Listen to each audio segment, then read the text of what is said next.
right before I logged on, and then it just mutes itself anyway. Mother. Oh yeah, of course. You know they got it programmed to wait. So. So I had a nightmare scenario sitting here waiting for you. Nightmare scenario. Got it. Okay. It was not technically a nightmare scenario, but it's all that I can think about at this moment. Okay. So I sat here, you know, I plugged in the laptop, got the mic ready, I set up the camera, right? I got my fan going, everything's nice. I plug in my headphones, I put in my earbuds, and an ant crawls out of the earbud into my ear. Oh! Yes, and now all I can think about is those videos and those stories of people getting bugs stuck in their ears and they have to go to the emergency room and it takes like 3 hours to get a fucking beetle out of their ear. Dude, fucking spiders are notorious for that. Oh my goodness. And like not small spiders either. Like I've seen them have to flush them out on like videos, and like we're talking like full on wolf spiders. Yeah. That have tucked themselves into people's ears and refuse to come out. Yep. And so that's another thing. That's another thing I'm checking now. You know, you gotta check your shoes, you gotta check your gloves. Now I gotta check my fucking earbuds. Dude, and like people fucking like that wind up with that, right? That wind up with the spiders in their ears. They'll talk about how they can hear them move. Yes, because mine has the little spongy, squishy thingy on the end. And that's where it was at. It was in that little fucking hole. And I'm terrified of putting it back in my ear. That's why you have to get earbuds like this that have this handy little case. Yes. Yeah, that's yeah. Such a good way to start a podcast. That is a freaking terrible way to start. Hey, you people want to be able to sleep tonight? Well, too damn bad. Yeah. Yep. Hey, you see the patch? I went with the Molotov. Nice. Yeah, in honor of the lads and lasses over there in Deary. The thing is, and like a lot of, I will phrase it this way: a lot of us are talking about the fact that the ones who are working with the UVF should know better. Yes. And that the UVF may be pretending to be on their side, but when push comes to shove, they will sell them out. Oh yeah, it's the same with politics over here, right? You know, the libertarians. Oh, we have to work with the Republicans in order to get, or we have to work with the Democrats in order to get blah blah. Yeah, they're gonna shoot you in the back. They're gonna shoot you in the back, literally, without in some cases. Yeah, without a moment's hesitation, they absolutely will. I mean, and that's the thing. Like with the UVF is like, don't forget what the UVF did to us for years. Yeah. And you think that suddenly now they're going to be your friend? Yeah. No, they're not. They're not at all. Yeah. You see the most recent video that I shared, and it's like those kids have got to be like 10, 12, 13 years old. It's a very familiar scene. Oh, there's another one. It's like there's 3 or 4 women there, and one of them's pushing a stroller, and one of them pulls out a Molotov from her purse, lights it, and throws it. Just like, oh, so based. Shakira. So fucking based. I mean, this is like, I don't know if it's a grandma, but this is like this is a woman in a foreign in a country foreign from us throwing a Molotov at law enforcement because they are protecting the people that are raping and killing their children. Yeah. Did you see the crap in Britain? Yeah, which I saw. There's so many videos with that illegal that got convicted of raping and murdering that girl, 13-year-old girl, and he has been released on his own recognizance. and the man in his like 50s who was arrested for observing a protest was arrested, and he's looking at like up to 23 years. Up to 20 years, yeah. Yeah. Well, that's the thing is the what are they called? The refugee. The refugee didn't know that raping a 13-year-old girl is wrong. I seem to remember ignorance of the law not being an excuse for people. Like that was a thing. Oh God, I hope they hear this conversation and try to extradite us. Don't threaten me with a good time. Oh, please, Britain. Please, Britain, bring me to your country. Please do. Don't throw me into the briar patch. Man.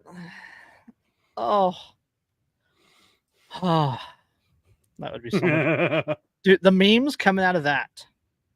Oh yeah, right. And like, you gotta think that like the British authorities are so used to how cowed the British are that they honestly didn't think that would be the immediate response. Yes. Like they forget that Americans are Americans. Yes. And that we have the First and Second Amendment. And if you're like, oh, we're going to have them extradite you. For what? It would have to be a crime here, and it's fucking not. Yeah. What is it? What is it like? The U.S. is what 1/25th of the world's population, and we have 1/4 of civilian firearm ownership. Yeah, something like that. Something like that. Yeah. Yeah. By all means. You know what? Here's a suggestion. You can take a bunch of London bobbies, right, and you can put them on an airplane, and you can land them here. And you can then go up into the Appalachian Mountains to go track these people down. Doom. Yeah, and when none of them return, yes. Oh, send the bobbies to my door.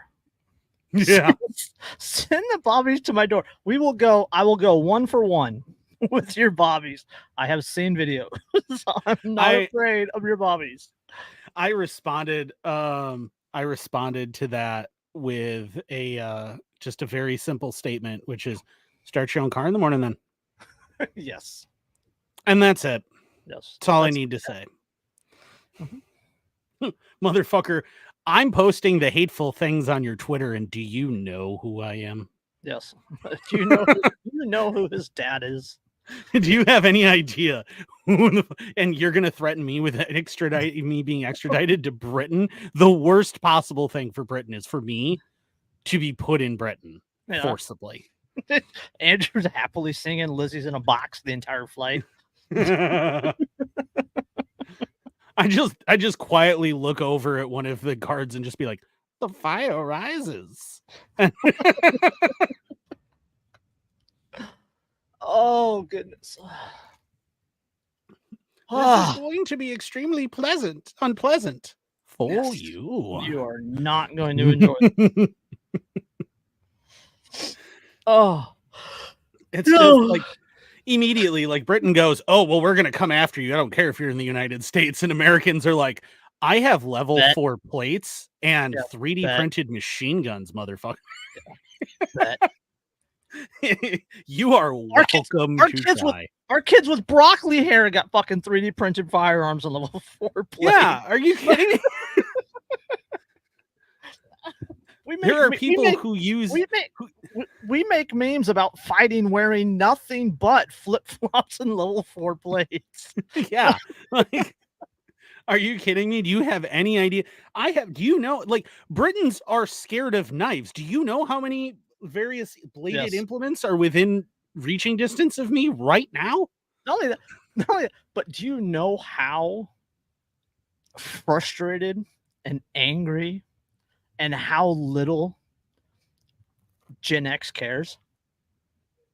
Oh yeah. Gen X and elder millennials, we have gone through the shit where we're just like, I've watched the world descend to this madness, and I just want to watch it burn now. Yes. Like there is literally an accepted ideology there's literally an accepted ideology among your and my generations called accelerationism. Mm-hmm. Doomers. You know what I realized, speaking of doomers, is the doomer flag, right? Where it's the square with the X. Uh-huh. I realized that if you get a night camo Alabama flag, Uh-huh. it's that. It's the black with a gray X on it. Nice. So, pro tip. But the British are just like, oh, we're going to come after you. And I'm sitting here. This is literally me not getting up. So we have the throwing axe. Uh-huh. We have the nakanata. We have, my necklace that itself is a blade. We have, wait. Here's the real scary one for the British, right? This is the real scary blade right here. That is a felony in California. Do you know how much shit I have that are felonies in California? But yeah, I have my knife to my right. I have one in my drawer. My EDC is on the end of my on the end of my dresser. And then 3 arms length to my left is my kit. My pen is a weapon that would be illegal in Britain. Oh. Yeah, Buckshot says, I love this conversation is going on while I make changes to my Brokeby version of an MK18. Yes. Yes. We aim to please. And we will get to that. We have an article where Biden says that there probably will not be a peaceful transition of power.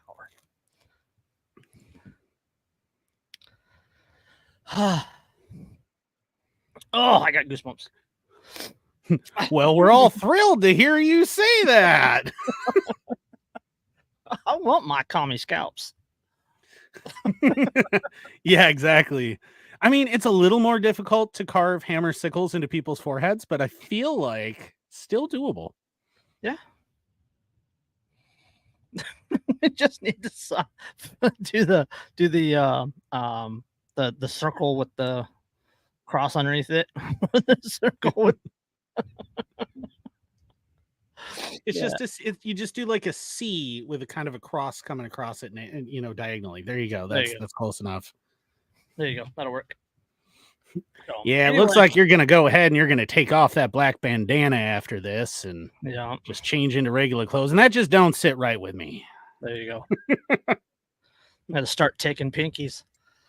You'll be shot for this. Nah, not even shoot out. Yeah, no amnesty. Anyway, so welcome.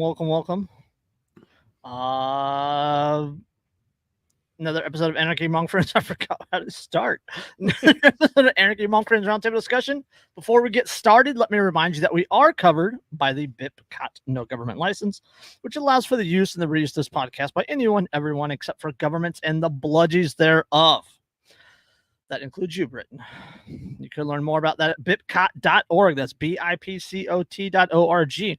We're also covered by Brandenburg v. Ohio 1969, which ruled that the government cannot punish inflammatory speech unless that speech is, quote, directed to inciting or producing imminent lawless action and is likely to incite or produce such action. So don't fucking listen to us. We're just talking shit. We're just joking. It's all Minecraft. Yeah. Well, and the thing is, I mean, it has to be likely to. Yeah, we're just sitting in the car in the Taco Bell drive-thru having a conversation. Leave us alone. Yeah, we're also protected by the First fucking Amendment. And you know what protects the First Amendment? The Second. Yes. One of my favorite ones to come out so far is it shows the Brit knocking on the door, and it shows George Washington answer it. Yeah. and then it shows George Washington reaching into his waist. Yeah. And then there's a body with a sheet over it on a gurney being taken away. Yeah. Interesting. So funny, actually, that we should be talking about this because right now, and I don't know why, but there is a one of those hot tar trucks parked across the street from my house. Lovely. So how convenient! I just need a bunch of filled pillows, and Well, you know the ducks at the park are free, right? have you seen that AI generated video Of of Alex Jones. of Yeah. Alex Jones stealing Yeah. the ducks from the park and running away with them? Mhm. Yes. I watched it and I laughed. I laughed so freaking hard. Mhm. The people don't want you to know this, but the ducks Ducks are at the free. park are free. I have 28. I have 418 ducks. Yeah, buckshot make tar and feathers great again. Yeah. Tar and feather party. I'm all for that. There you go. TFP. So oh fuck. Okay. Like 15 minutes in. What the hell? You already tired? That was a really good yawn. I'm old. Fuck off. Okay, where do we want to start? Do we want to just start by making Andrew angry, or do we want to start by making Andrew laugh some more? I don't know. I mean, I feel like we should start funny and then get nasty. You know what? We will. Okay, so we're gonna transition. We're gonna start with the article that I didn't send you, because that leads us into three other articles,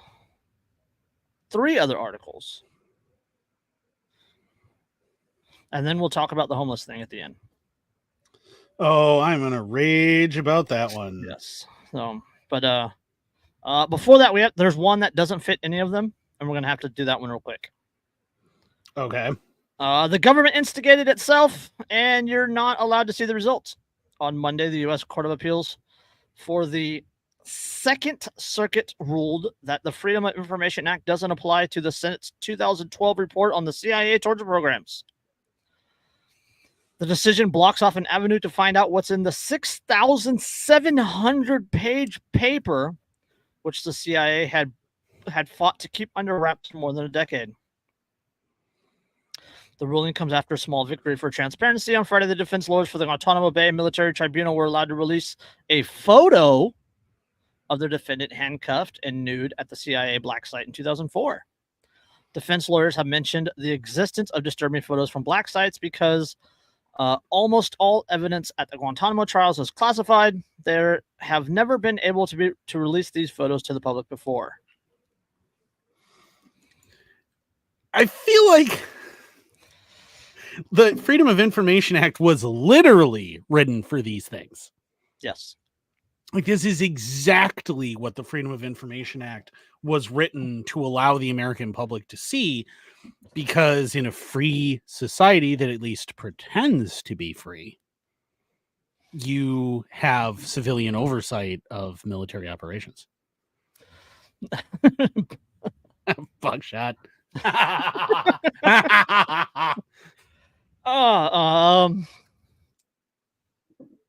Yes. The Senate investigation has been prompted by past CIA attempts to cover up its tracks. After learning that the CIA had destroyed tapes of prisoners being tortured, the Senate Select Committee on Intelligence began an investigation into the CIA's entire interrogation program.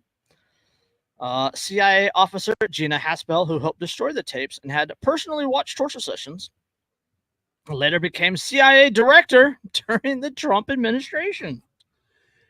The CIA doesn't torture anyone. I don't know what you're talking about. Yes. That never happens. What is it? Enhanced interrogation techniques. Enhanced interrogation and extraordinary rendition. Yes.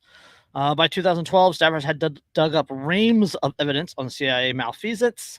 The report not only specified torture methods, but also that the CIA had tortured innocent people, including a mentally challenged man and two of the agency's own informants. The CIA leaders had lied to the public and Congress about the program, and that much of the intelligence gained under torture was useless or worse. Because torture doesn't work. They will tell you anything to make the torture stop. Anything. And chances are any good operative is going to have, initially they're going to tell you nothing, but you like operatives are trained that in the event of torture and everything else, because it's not an if you're going to break, it is a when you're going to break, because there is going to be a point where you're going to break. So you have a cover story that is plausible but inaccurate to then back up you're not talking when eventually you break, and that is what you give them. Mm-hmm. Yeah. All right. Here, you're gonna like this one. You're gonna like this one. For example, right? Intelligence gained under torture was useless or worse. For example, the false reports linking Iraq to Al Qaeda, ultimately used to justify the Iraq War, may have come from a tortured prisoner, according to the Senate report. Another prisoner, Mohammedow Old Slahi, was tortured into making a false terrorism confession. The military held Salahi at Guantanamo Bay for 14 years before unceremoniously releasing him. FBI agent Ali Soufan, whose memoir the CIA had fought to keep secret, alleges that the CIA refused to believe a real confession warning about a real plot in 2002 because it wasn't extracted under torture. Fuck it. After the Senate committee finished the investigation, the CIA pushed hard. Okay. After the Senate committee finished its investigation, the CIA pushed hard to stop the results from seeing the light of day, arguing that the details must stay classified for national security reasons. When a Senate staffer locked up one incriminating document in a committee safe, fearing that the CIA would destroy it, the CIA proved his fears right by hacking into the Senate's computer network to try and destroy it. I'm going to read that again. The CIA proved his fears right by hacking into the Senate's computer network. The Senate's computer network. Okay. Yes. So this is a military entity. Remember that the Central Intelligence Agency, and it hurts me to even say their name out loud, but they are a part of the Department of Defense, meaning that they are a military entity. And in the United States, civilian government is supposed to have full oversight and control over the military. Yes. And the military actively hacked into the civilian government's computer network to attempt to destroy files that the Senate had lawfully obtained. Oh, you're going to like this part. Ready? Okay. The Senate was finally allowed to publish a 525-page summary of its findings in 2014, but the details remain classified to this day. Even some pseudonyms of CIA officers and code names for countries were censored in the classified summary, making it impossible to piece together a coherent timeline of many events. Yeah, that's intentional. Because the whole point is to give you enough information to maybe shut you up. Yes. And not actually give you enough information that you truly know what's going on. Yeah. And their argument is, well, the enemy reads the newspapers too. Mm-hmm. That's their argument. Except here's the problem with that idea. The problem is that it doesn't fucking matter. And two, there's not going to be actionable intelligence in that report. No. There's not. At worst, right? At worst. That report is going to reveal how the torture worked. Yes. And torture worked because we tortured this guy and he gave us information. That means torture works. Whether the information was helpful, reliable, or hurtful, it doesn't matter because the torture worked. There is no method of enhanced interrogation that the world at large is not already aware of. Yes. To my knowledge. I mean there could be things that I don't know, obviously. Again, we make jokes about waterboarding. Yeah, like there's waterboarding, there's sleep deprivation, there's humiliation, there's dogs, there's light psychotropics. Well, yeah, psychotropics, but there's like, I mean, yeah, there was a time when they used sodium pentothal, but that time's long past, because sodium pentothal is not worth the risk. Because it can also kill you. So not really worth the risk, because dead people don't tell you any information. There's dead people can tell you whatever they want. There's no tapes to prove it. Yeah, well, we'll call it like light torture, sound torture. There's a lot of things out there, but like pretty much all of it is pretty well known at this point. So it's not like this is going to reveal anything, any methods that like, oh, now the enemy is going to prepare for this. Because first of all, the whole entire point of enhanced interrogation is no matter how much you prepare, it doesn't matter. Didn't they test Eldars on the people at Abu Ghraib or whatever that prison was? Abu Ghraib? Yeah. Wasn't that one of the things that they tested there? They did a lot of things at Abu Ghraib. I think that is one of them that was revealed in a report. I mean, they raped men in front of their mothers. Yeah, they I mean, they did a lot of humiliation. They used, I actually briefly met one of the women who worked there while she was still working there. Yes. I had no idea. I didn't know what was going on there at the time or anything else. She was on leave when I met her, but like that was where she was normally at, apparently. So, and I didn't know that until like years later that that's actually where she had been at the time. But yeah, like there's so much out there that it isn't going to be a shock to anybody. And if you're using proper pseudonyms, no one's going to necessarily know. They might. I mean, there's a possibility if you still have active assets out there that, you know, you could potentially expose them with the wrong stuff, but you just redact that part of it. Yes. No, they redact. Like they redact everything. Yeah, they give you give you 47 pages of black lines with the words and the. Yeah. What's the Babylon Bee article? Oh, the CIA apologized. They realized they were using black highlighters the entire time. Yeah. Oops. My bad. Our bad. No. We don't need to go into this anymore, do we? I mean, just briefly. So, a University of New York law professor tried an FOIA request, but it was ruled that it doesn't apply. Because the DOJ argued that even if they did possess a copy of the report, the document belonged to the Senate, so the Freedom of Information Act didn't apply. Yeah. And that was 2016. So. Yeah, he sued. It took until now for it to make it to the point where it was ruled that it did not, in fact, fall under where you could read, because it's part of the Senate, because apparently paperwork that belongs to the elected body accountable to the citizens of the United States are not, in fact, themselves accountable to the citizens of the United States. What? That just sounds like balderdash. It's, I mean, the agency has had this attitude for a very long time that they're above the law, they're above civilian oversight, they're above all of these things, right? And this has been the case since the 1950s in their inception.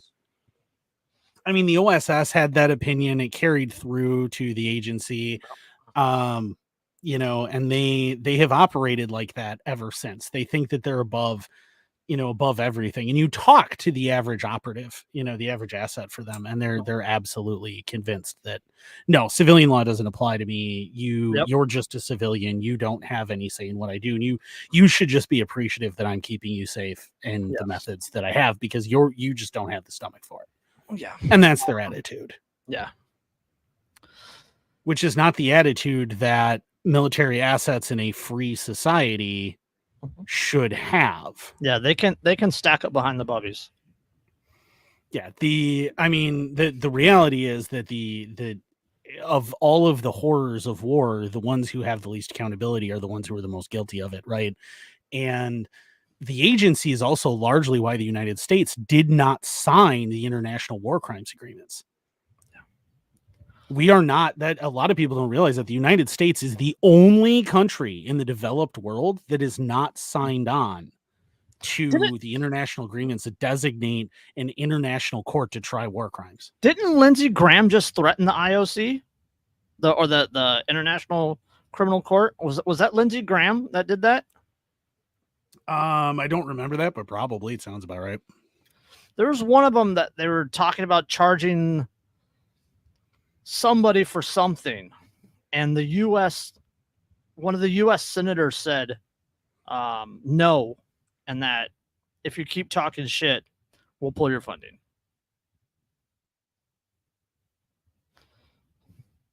Can't hear you. This motherfucking mic, so help me. What's happening is that my wind guard here keeps pushing the button. Get a piece of tape. Annoying. Get a piece of tape. Something. To do what? It's a button. Oh, protect the button. But so like essentially though, like the International Criminal Court is an outgrowth of the UN, right? Like it's a United Nations thing, and it convenes in The Hague. And it years ago, probably, God, what, 30 years ago now? 20 years ago? 20 years, a little over 20 years ago. They basically had a vote on a bill that all UN nations were supposed to agree to. That was basically saying these are war crimes. The following things are war crimes. And if you were accused of war crimes, if you sign this bill, you agree to allow your own military to be tried for war crimes within this court. And everybody signed on except the United States, who not only said no, but like aggressively said no. Like they pretty much yelled like absolutely not. And that should send up red flags. Like, why do you not? But like Republicans will celebrate that endlessly, right? Like, yeah, that's right. We're above the international laws. Well, if you're not planning on committing war crimes, like. Okay, 12 Republican U.S. senators, including 2 vice presidential hopefuls and Senate Minority Leader Mitch McConnell, signed a letter threatening the International Criminal Court officials and their family members with sanctions and other penalties if they move forward with international arrest warrants against Israeli leaders over the war in Gaza. That's from May 6th. Okay, yeah. So yeah. McConnell. Yeah, quote, target Israel and we'll target you. If you move forward with the measures indicated on the report, we will move to end all American support for the ICC, sanction your employees and associates, and bar you and your families from the United States. You have been warned.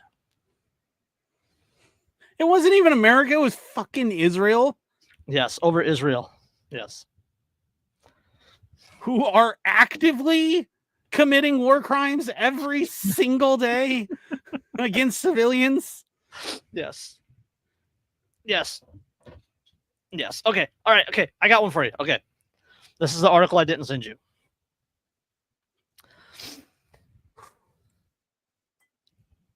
Texas nationalists want separate Olympics team and to make bull riding an Olympic sport. Hell yeah.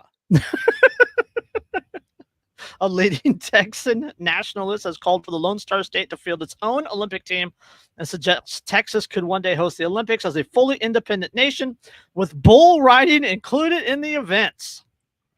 Woo! American.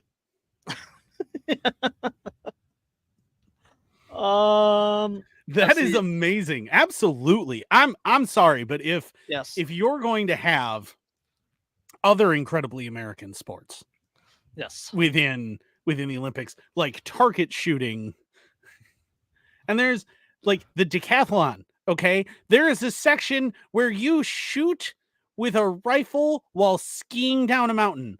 Okay, I realize this is originally like Swiss or something, but is there anything more American than I'm gonna shoot while I'm moving down a mountain? Watch what I can do here. Come on. Although, like, let's be honest. What was he? Was he Romanian? Turkish. That dude is absolutely a hardcore pipe hitter. There is no way that, like, just The only reason that dude didn't have a cigarette hanging out of the corner of his fucking mouth was because smoking's not allowed in the building. Like, he just bang. All right, gold medal. Give it here. Yeah. Like this, I absolutely think bull riding should be added in. If we have water polo. Okay, if water polo, Dude, fucking breakdancing is an Olympic sport now. Did you see that video? That one team that is just the world's cringiest attempt at breakdancing? That is literally the shebang version of breakdancing. That's what got you to the Olympics? How bad were your competitors leading up to that moment? You know what it reminded me of? It reminded me of that dude with the clogs and the polo shirt, except not as good. Yeah. Yeah. Okay. Daniel Miller, president of the secessionist Texas National Movement, made the comments in an interview with Newsweek. Say blah blah blah blah blah. Thus far, the United States has hosted the Olympics 4 times. Started in 1904. Games took place in St. Louis, Missouri. Los Angeles hosted in 32 and 84. They're going to host them again in 28. And Atlanta, Georgia in 96. Texas is yet to host the competition. But speaking to Newsweek, Miller, that's Daniel Miller, the leader of the Texas secessionist movement, who is campaigning for the Lone Star State to leave the Union and become an independent country, said he expects this to change. Referring to Texan independence as Texit, T-E-X-I-T, Texit, nice. An adaptation of the term Brexit, which was used when described Britain's departure from the European Union. Miller said, quote, Texas will one day host the Olympics. We'll do so as a self-governing independent nation. However, we would like to see Texas field its own Olympic team even before Texas. The nationalist campaigner jokingly added, quote, pretty sure we're holding out until bull riding becomes an Olympic sport. You know, dueling used to be an Olympic sport. In 1906, yes. I think it was 1906, there was dueling as an Olympic sport. In fact, it was an Olympic sport all the way up until I think like World War I. It was only there for 2 Olympics. Yeah, but that killed World War I. So in the 20th century, right? Yeah. Like that was a thing. They shot wax balls at each other. You can still find, if you're really, really lucky at certain antique stores, especially in Europe, you can find those antique, like that was a sport that people just did for fun. It's a predecessor to paintball. It was dueling, but with wax bullets. And I personally would really love to try that. Yes. I think that would be a really fun game. According to analysts by San Antonio-based network KSAT, Texan athletes have won 30 medals in the Paris Games as of August 7th, which would put the state in the top 10 countries by medals won if it competing as its own nation. Among the Texan athletes taking part in the Houston-raised gymnast Simone Biles, who has won 3 gold medals and 1 silver in Paris.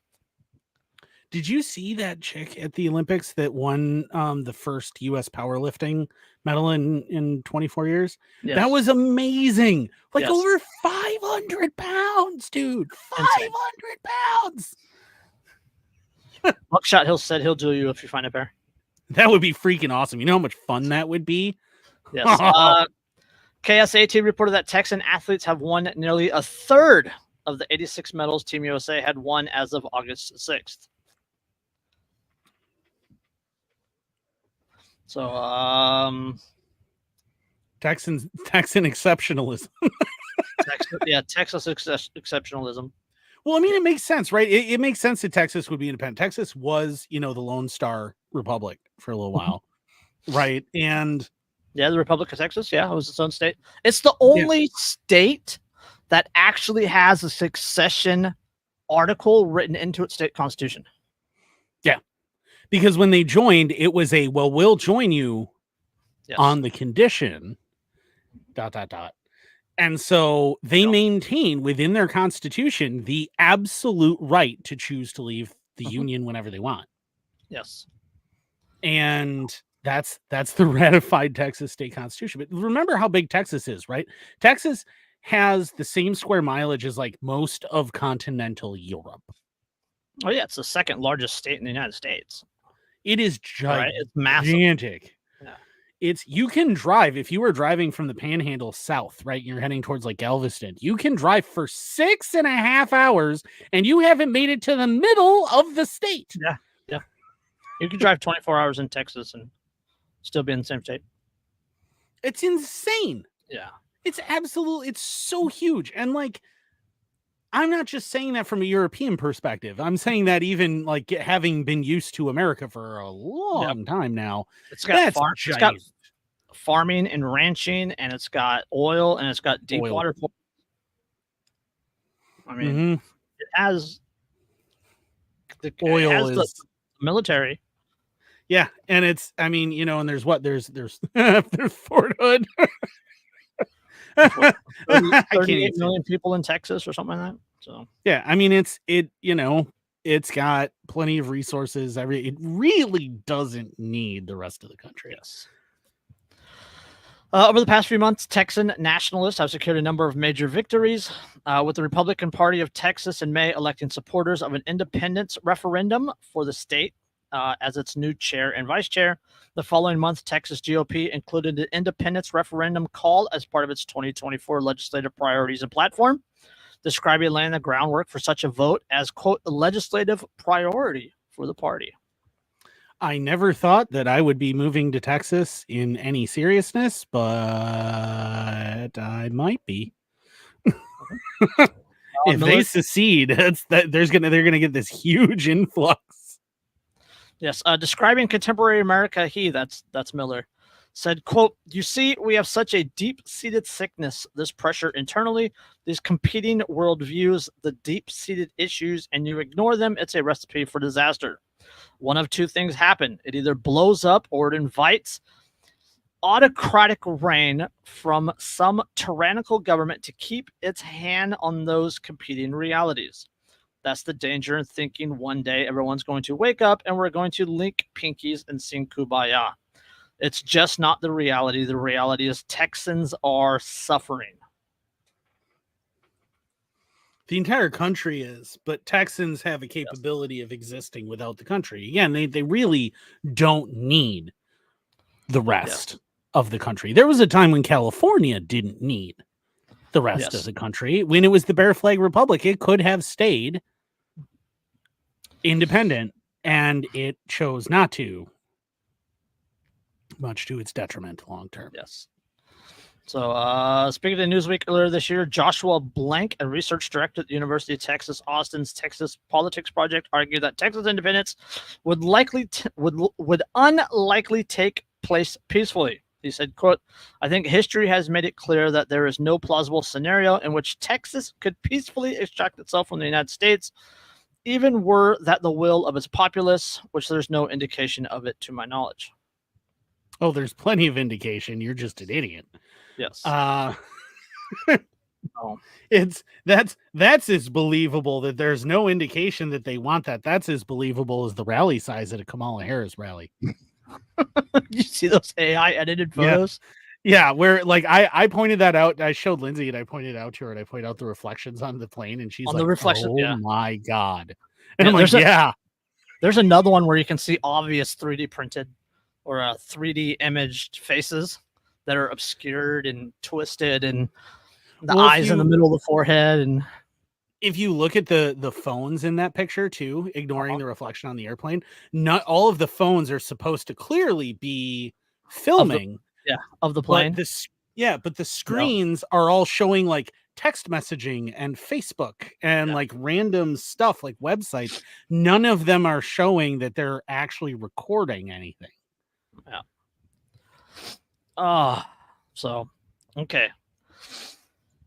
We had to get through that because we have to go to,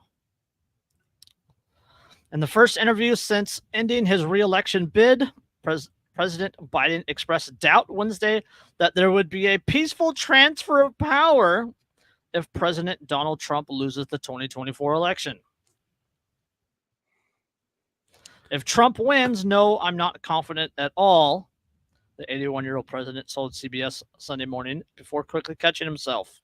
I mean, if Trump loses, I'm not confident at all. Biden clarified in the interview tape Wednesday at the White House, and which will air in its entirety on Sunday. The senile old man is saying the quiet parts out loud. Yes. Yes. Quote, he means what he says. We don't take him seriously, the president said of the Republican nominee. Quote, all the stuff about if we lose, there will be a bloodbath. It's a stolen look. What they're trying to do now in the local election districts where people count the votes, people are putting people in places in states where they're going to count the votes. You can't love your country only when you win, Biden argued. Funny, I seem to remember multiple times when the left, the Democrats also like freaked out about losing elections, and times when Republicans freaked out about losing elections, and but never as quite as unhinged as, you know, when like, because at least like even January, like the spicy unguided tour on January 6th wasn't particularly unhinged. A judge has ruled that the DOJ has to give MAGA Shaman back his hat and spear. Yeah. Like, I don't like Trump either, but man, that was hilarious. Yes. I think purely for meme value. I'm all about that. The meme value was fantastic. He should donate it to the Smithsonian. He should sell it. Or have Donald Trump walk out on stage wearing it. Oh my god, especially if he wins. Oh, dude. Oh. That would be hilarious. I would be in tears. I would be laughing so hard. Oh, yes, please. But here's the thing, right? Like, and I predicted this like 2 episodes ago, where I predicted what's probably going to happen. And the thing is if Harris wins, it's still going to be the orchestrated. Well, now you're going to have this big rebellion. Now they're going to be able to crack down. Now they're going to be able to go, okay, well, we need to confiscate weapons for national security reasons, blah, blah. You're still going to see that same fucking thing play out. The difference is going to be if it's the Democrats in power, that there's a lot fewer military personnel who are going to be willing to engage. And I think that either way, this quote unquote election, this selection process probably is the death knell of the Republic. I think the Republic's been dead for a long time. Yeah, but this is like the open, blatant. There's no pretending anymore. No one's going to try and put on airs of Buckshot says freedom. If Harris wins, at least I won't have to deal with walls. Yeah. I mean, true, but I will still have to deal with, Tony the Tyrant on this side. Yeah, so. I don't think. Okay, so we're gonna get into this article on political violence that Reason wrote. Reason's article is the wave of political violence has no end in sight. So, if Trump wins, in my opinion, if Trump wins, right, we still got the economy that's gonna crash real soon, right? We got the national debt, which is over 35 trillion.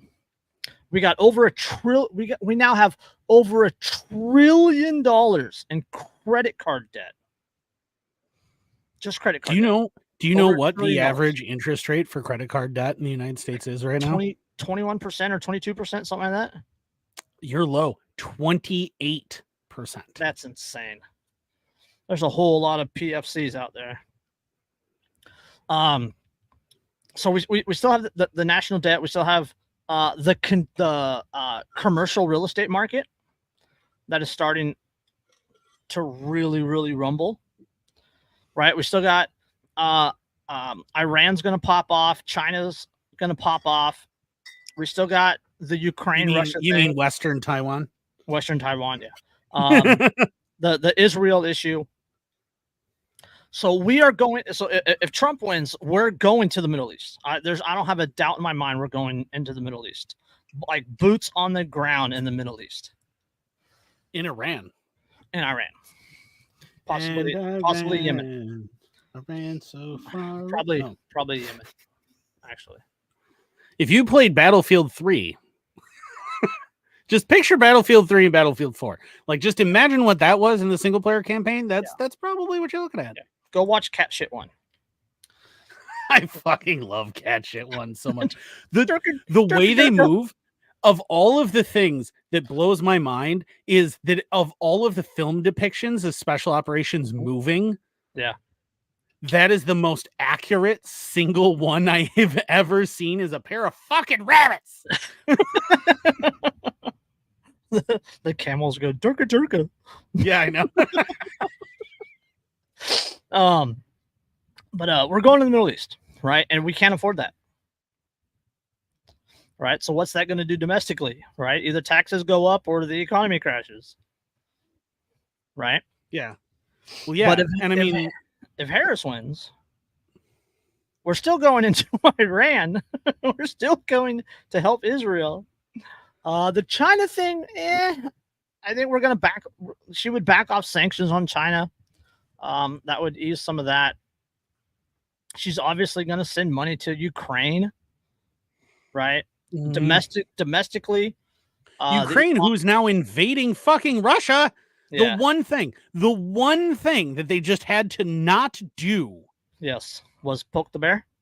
Yeah. Was actually go into Russia. Like, they could fight them right up to their border. And as long as they didn't cross into fucking Russia, everything was going to be okay. And did you see where they entered? No, I don't remember. It's some area that is far from the battlefield and means absolutely fucking nothing to anyone. As far as you know. Yes, as far as I know, yes. But there are agency objectives there. Yeah, but either way, the economy is going to crash. Commercial real estate is going to crash. Taxes are going to go up. Unemployment's going to go up. Our brothers and sisters are going to die in a foreign country. If Harris gets in, though, we're going to have a push for domestic assault weapons ban, which I'm kind of looking forward to. The accelerationist thing. Refer to that earlier in the episode. Yeah. And if Trump is in office, I don't believe we'll have an acceleration, like an assault weapons ban. But he's definitely going to clamp down on that whole First Amendment. He's already talked about some of that stuff. Also, which I am looking forward to.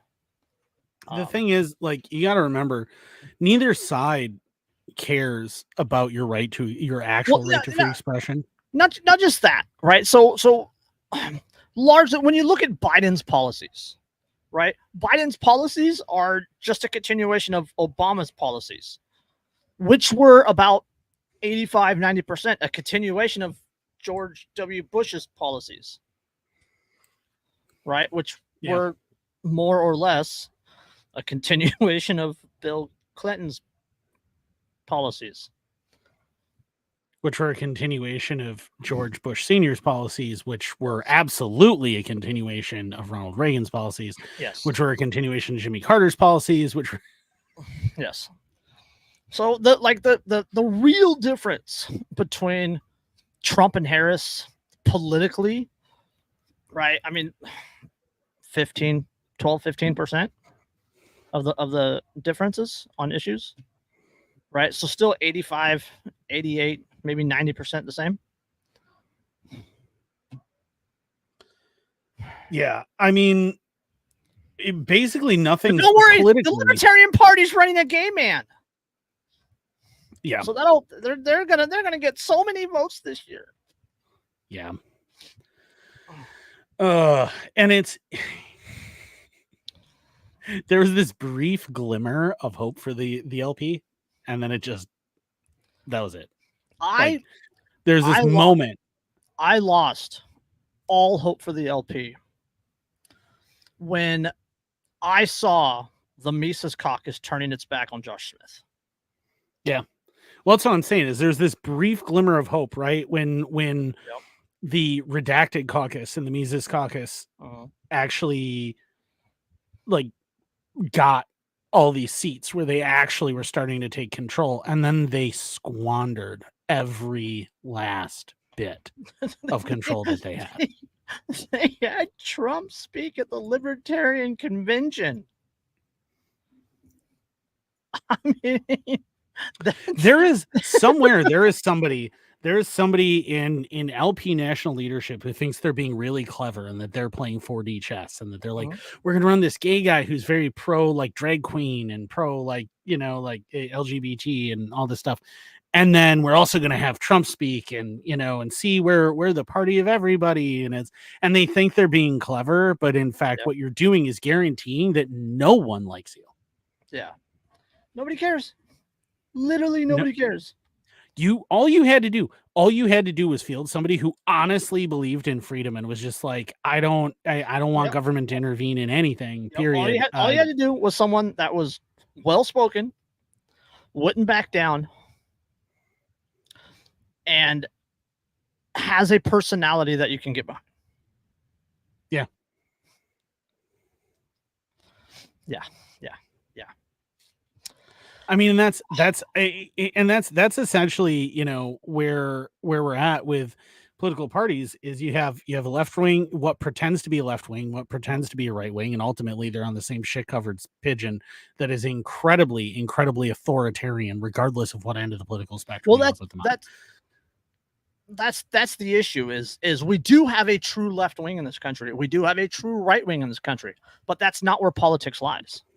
No, it's not at all. And I mean, you know, and like I've started pointing out to people, I am socially further left than any Democrat that you will ever meet. Yes. And I am fiscally far further right than any Republican that you will ever meet. And that is why anarchism does not lie on the political spectrum. Nope. We are an entirely separate thing. You know what the issue though is with the Libertarian Party, especially, and the anarchists, especially, is they lack the balls for political violence. That's what it comes down to, right? It's that violence is golden, right? We bring that up how many times? Yep. Naked force has changed more countries, right? What's the quote from Lord of War? Bullets change governments far surer than votes. Yes. The thing that you have to remember is that if you are a freedom-loving person who just wants to be left alone, your opponents are far more willing to use political violence against you than you are willing to violently resist it. Yeah. The side that just wants to get left alone loses every time. So there's a black liberation leader, Asada Shakur. She said, nobody in the world, nobody in history has ever gotten their freedom by appealing to the moral sense of the people who were oppressing them. Yeah. So there's your quote for the day. I quoted a black liberation leader from the 1970s. Who is with Shakur? I have to wonder. She's got to be related to Afeni, right? So something like that. Yeah. I think she's got to be related to Tupac. Yeah. So, but yeah, onto this recent article, I guess. So this is from April 2nd, so it's a week and a half old. The recent attempted assassination of Republican presidential hopeful Donald Trump, which resulted in the death of one rally attendee and injuries to the candidate and two others, was not an isolated event. The high-profile incident occurred against a backdrop of low-level attacks and violent protests across the country that indicate too many Americans are increasingly willing to exchange battles over ideas for fists, bullets, and firebombs. It's a sign of an existential political climate in which nobody thinks they can afford to lose or that opponents cannot be allowed to win. That's where the rhetoric has gone. Yep. And it's one of those things. I mean, if you're talking about political violence, I mean, we opened the show talking about the happenings in Derry and Northern Ireland and the UK. And I'm not saying I'm opposed to it. Well, the thing is, right, is I bring this up all the time, on the show and in my personal life and everything else, is being a historian, right? And being a historian who specializes in the American Civil War and World War II, but the American Civil War. And being somebody who understands like the pattern that the American Revolution and the American Civil War went to, you got to remember that the American Civil War and the American Revolution took about 25 to 30 years to really foment actively, to get to the point where gunshots started ringing out. Well, yeah, John Adams, he has a quote, and I knew where you were going to go, so I looked up the quote. The revolution was effected before the war commenced. The revolution was in the minds and the hearts of the people, a change in their religious sentiments of their duties and obligations. The radical change in the principles, opinions, sentiments, and affections of the people was the real American Revolution. Right? Because that's what led to the Declaration. Right? The war was a attempt to keep the colonies under British rule. Right? That was after the Declaration, right? We didn't fight and then had Declaration. We declared and said, hey, breakup letter, dear John. And then they broke into the apartment and tried to keep us there, and we said no. Well, and here's the thing, like, think about the American Revolution, right? The Boston Massacre happens in 1770. Yeah. Right. Like, I've noticed, in American high schools, the sequence of events gets compressed. Yes. And it seems like it happens one after another, and it builds and builds and builds, and then it happens. But that isn't what occurs. There's, in fact, between some of the initial taxes that ultimately get blamed for the American Revolution and the American Revolution, there's like 20 years between those. And the Boston Massacre happens in 1770. It is still 6 years before the Declaration of Independence, after the Boston Massacre. Like, this is the thing that you have to keep in mind, is that it's revolutions, civil wars are slow burns. Remember that when you talk about the American Civil War, you are talking about events. When you talk about what starts it, you're talking about events that start in 1800, in the 18 teens, in the 1820s and 30s. You were talking about things that are happening 50, 60 years prior, and this is a half century of build and build and build. Yeah, the silence do good letters. The first one was written in 1722. 22. Yeah, 50 years before. Yeah. So, like, think about how long this takes for this stuff to happen. This takes forever, right? And this is not an all-at-once thing. This requires a major shift and a build, and things have to reach a critical mass before enough people are mad enough and think that there is enough of a lack of a political solution to just start shooting. Yes. And think about wind the clock back, right? Wind the clock back to post Reagan, right? Wind the clock back to Bush Clinton and that election, that first time. And think about some of the rhetoric that even happened then. And then think about the way the rhetoric has changed at each election and has gotten more and more violent, more and more divisive, more and more aggressive. Think about even in the early 90s, right? In the early 90s, what do you have? You have Ruby Ridge. You have Waco. Elian Gonzalez. Yeah, you have Elian Gonzalez. You have where a Democrat goes, no, we're going to ship a child to an authoritarian regime. Janet Reno. Again, Janet Reno. Think about all of these things that began happening in the 90s, right? And you have the 90s, and then you have the early 2000s. And think about 9/11, what happens there. Think about the protests, everything else that occur. I was in high school. I remember the sit-ins that happened over the Iraq War.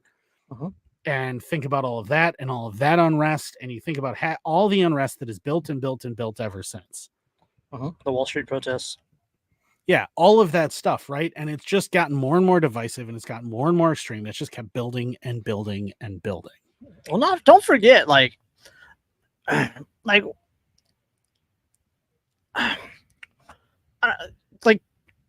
up until let's be honest, like up until the summer of 2020, political violence was largely a isolated issue, right? It took place in one place, right?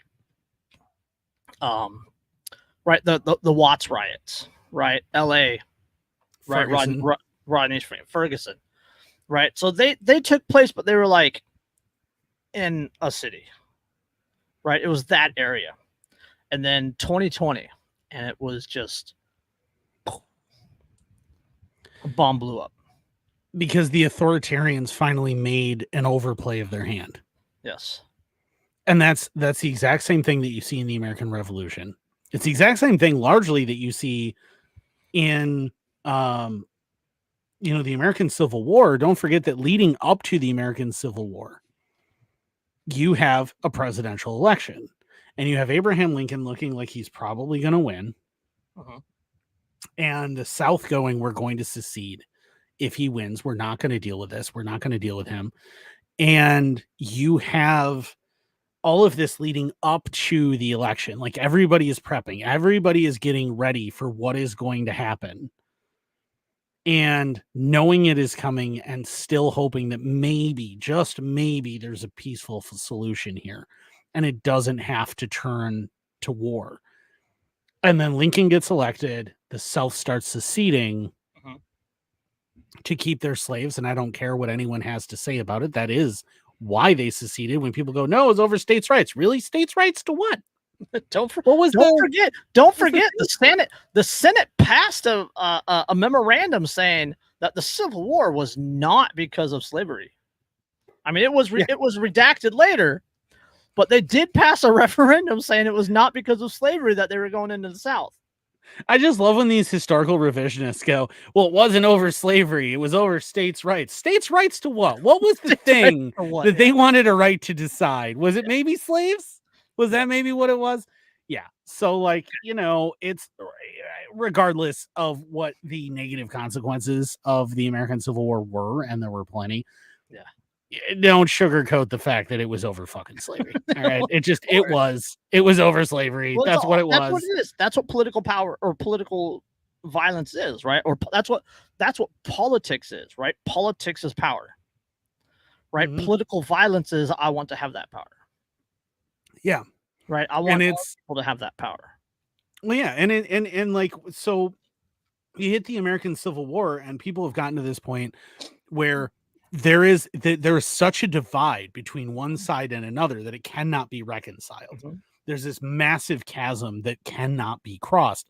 And the only way to decide who gets to decide the future is violence. Yeah. And lethal violence. And what I think is interesting, and I suspect that when we descend into another civil war, which I honestly believe is going to happen, when that occurs, it's important to remember that at the first Battle of Manassas or First Bull Run, whichever you want to call it, the South has a tendency to name battles after rivers, which would be Bull Run. The North has a tendency to name battles after cities, which would be Manassas. I don't care what you want to call it, but when that happens, there are people who show up to sit and watch the battle because they don't honestly believe people are actually going to die. They think that this is going to be, everyone's going to line up. They're going to threaten each other. They're going to come to an agreement. And they're all going to go home. And so there are people picnicking and there are kids there on the hill watching and everything else until the rounds actually start flying and they go, oh God. And then they run. Yes. And I think this is going to happen again. I think when the first battle happens, there are going to be a bunch of people there who are just watching and observing, thinking that this is not actually going to turn into a firefight, and then it's going to.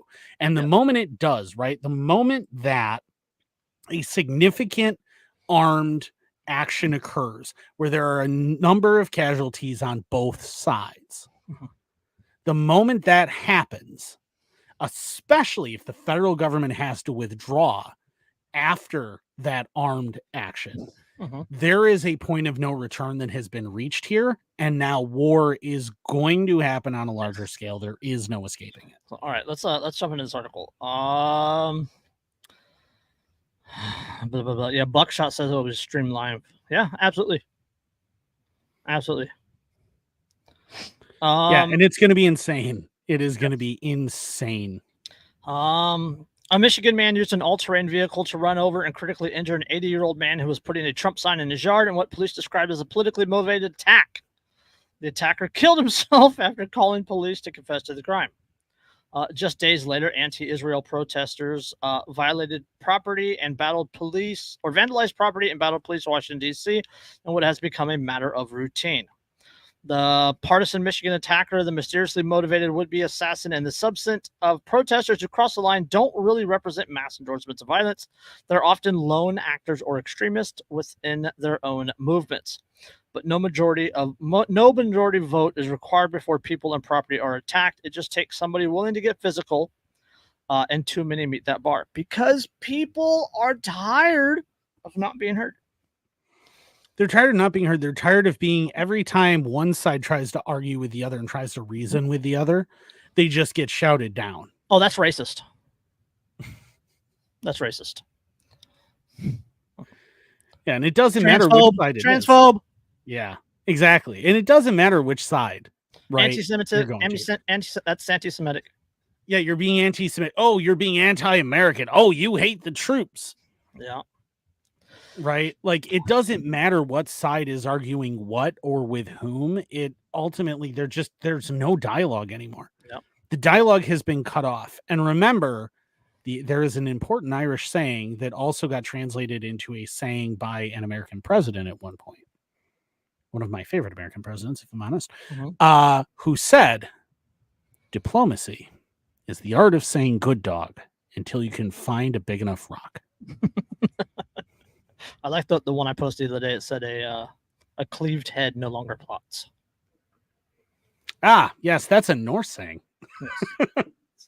Last month, University of Chicago's Robert A. Pape, P-A-P-E, a professor of political science who studies political violence, released the results of a study on Americans' attitudes towards using violent means to achieve political ends. What he found is that 10% of respondents agree that, quote, the use of force is justified to prevent Donald Trump from becoming president. Opposing them are 6.9% nice.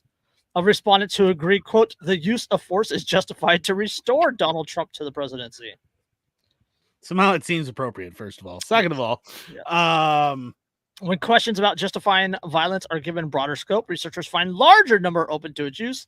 Last year, a study for the Violence Prevention Research Program at the University of California, Davis, go Aggies, found, quote, 1/3 of respondents considered violence to be usually or always justified to advance at least one of 17 specific political objectives, including preventing discrimination based on race or ethnicity and preserving the American way of life based on Western European traditions.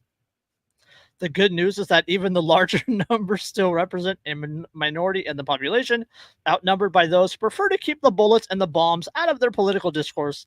The bad news is that it only takes one person to target a candidate or run over a homeowner putting a sign on his lawn.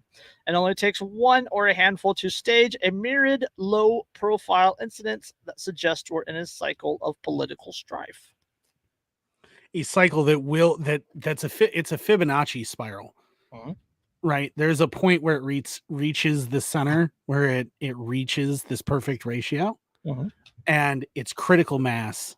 Right. You got to think of political discourse, political violence like a nuclear reactor. There is a point, or a nuclear reaction rather, within a fission bomb. Right. There is a point where you have so compressed everything that it reaches a critical mass. Yes. What's different is that in a fission bomb, you're trying to compress everything into the center. Yes. This is compressing everything to two opposing ends, and they're going to detonate separately. But when they do, that shockwave is going to hit each other. And if you know anything about TOT, right, for like, if there are any red legs in the audience, you know what I'm talking about. But time on target, right? So if you know anything about like how artillery works, if you do time on target, you have a spread, right? And so all of the rounds go down, they hit, and they detonate simultaneously. And the reason for that is because where those shockwaves come together, yes, is a massively magnified shockwave.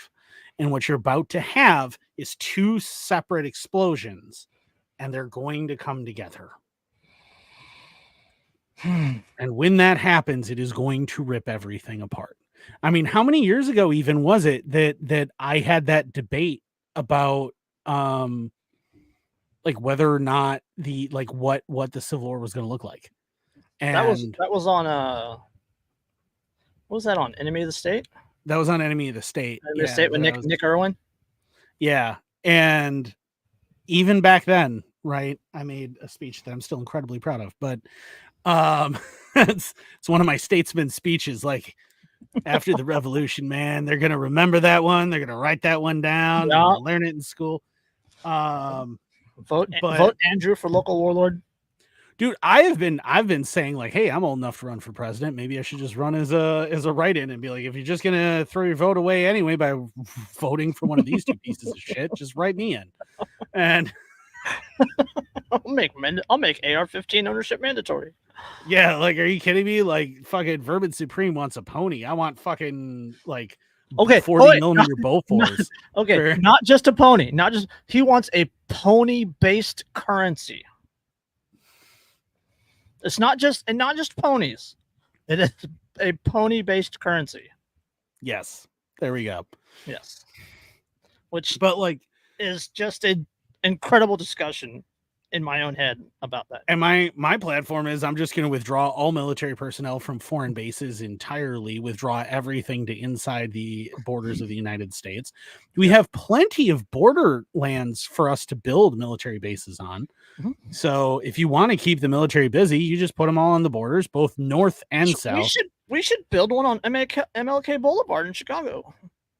Yeah. I mean, in my opinion is like, don't trust the fucking Canadians. Look at those fucking commies. Are you kidding me? Nobody that's that nice should be trusted. Are you kidding me? They lull you into a false sense of security. Again, Google Canadian war crimes and like canned goods. I swear to you, you are mistrusting Canadians if you think that they're nice. Yes. In March, a California man pled guilty to firebombing a Costa Mesa Planned Parenthood clinic. He did nothing wrong. The third suspect to do so in that crime. They had planned other attacks that were thwarted by their arrest. In January, the Center for American Experiment, the Upper Midwest Law Center, and Take Charge, 3 Minnesota conservative groups were targeted by arsonists and what is believed to be a political terrorism. The organizations are offering a $100,000 reward for information, blah, blah, blah. A car belonging to Portland, Oregon City Commissioner's family was torched outside his home just weeks before that. In response, Matola County District Attorney Mike Schmidt warned, quote, acts of political violence and acts of political vandalism are unacceptable and will not be tolerated. They are the American fucking way.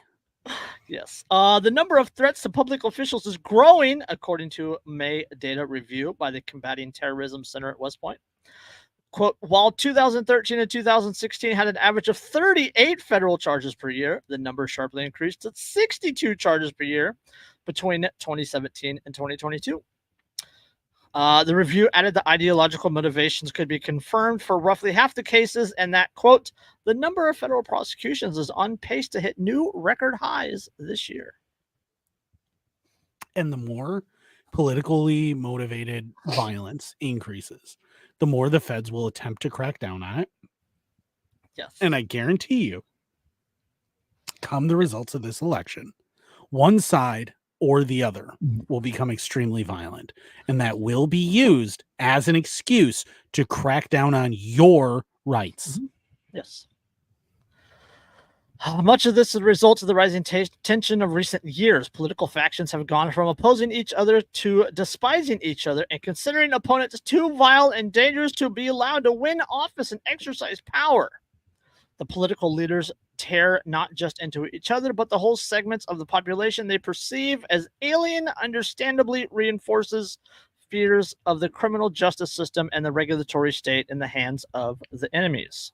I would love to see these people who are freaking out about the political rhetoric right now listen to someone dramatically read the minutes of the American Senate leading up to the Civil War.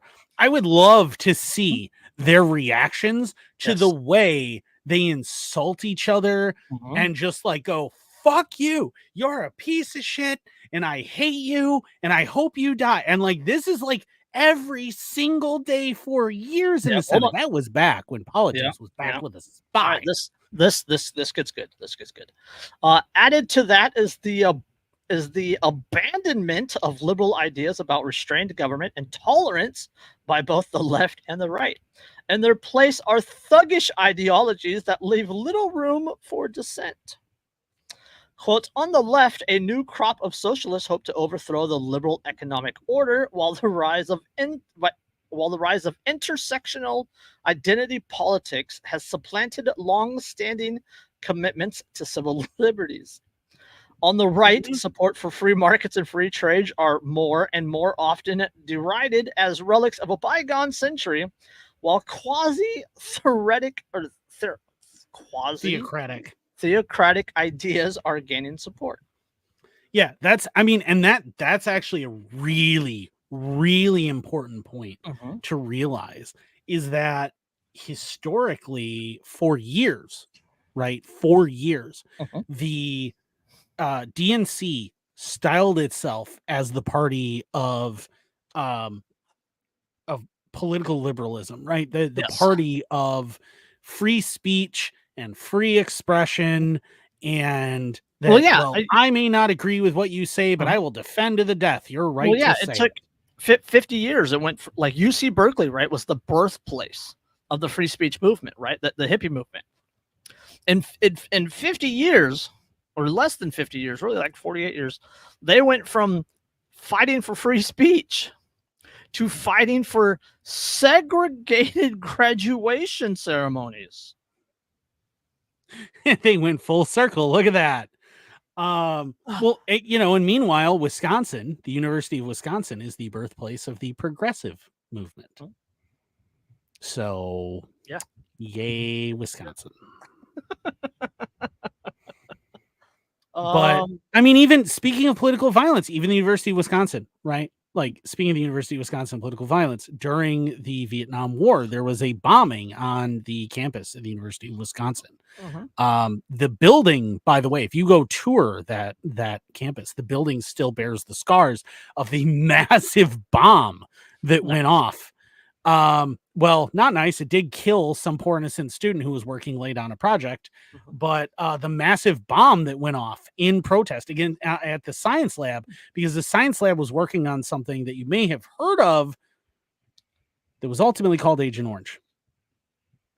And this is one of those things, right? Like, that happened. And then there are still buildings that date back to then on the University of Wisconsin campus that intentionally, they have these ramps that like go all the way out to the street, like as part of the building, that lead up to the windows all around it. And you know why those are incorporated in the building? It's so that armored vehicles can easily get up and into the building. Lovely. All right. Okay. You're gonna like this one. You're gonna like this one. Hold until I stop. All right, please. Support free markets, blah blah blah, gathering support. This creates an environment in which violence might become just another tactic for people who consider their causes of overriding importance. In January, the New York Times interviewed Andreas Malm, M-A-L-M, a celebrity activist who advocates for political violence on behalf of climate causes. He clarifies he supports targeting property, not people, but, quote, can't guarantee that it won't come with accidents. All right. He also thinks his opponents shouldn't be allowed to use the same tactic in return, saying, quote, the idea that if you object to your enemy's use of a method, you therefore also have to reject your own use of this method would lead to absurd conclusions. Well, I agree with his sentence. I disagree with the author's conclusion about what he's trying to say. Oh my goodness. With that quote anyway. What he's saying is that if you disagree with them, that then therefore you shouldn't use them. That doesn't make sense. I agree with that. Like, I can think that the idea of what my enemy is doing is horrible, like that is horrible, and accept that despite it being horrible, despite it being wrong, if I want to win, I'm going to have to use the same tactics. Yeah. What's there's no such thing as a fair fight, right? That's one of my big issues. One of my biggest issues with the right. And it's one of the things that pushed me away from the redacted movement and some other things is that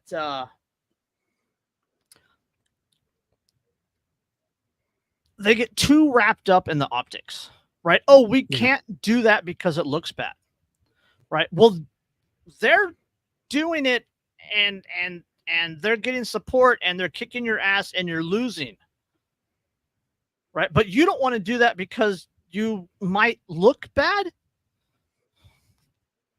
Sack up.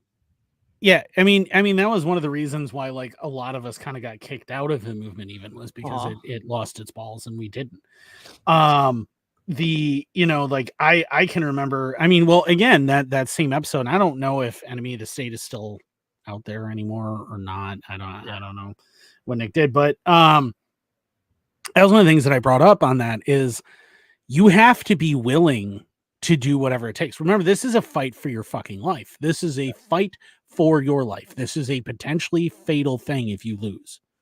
And if that's the case, that it is potentially fatal if you lose, there are no rules except win.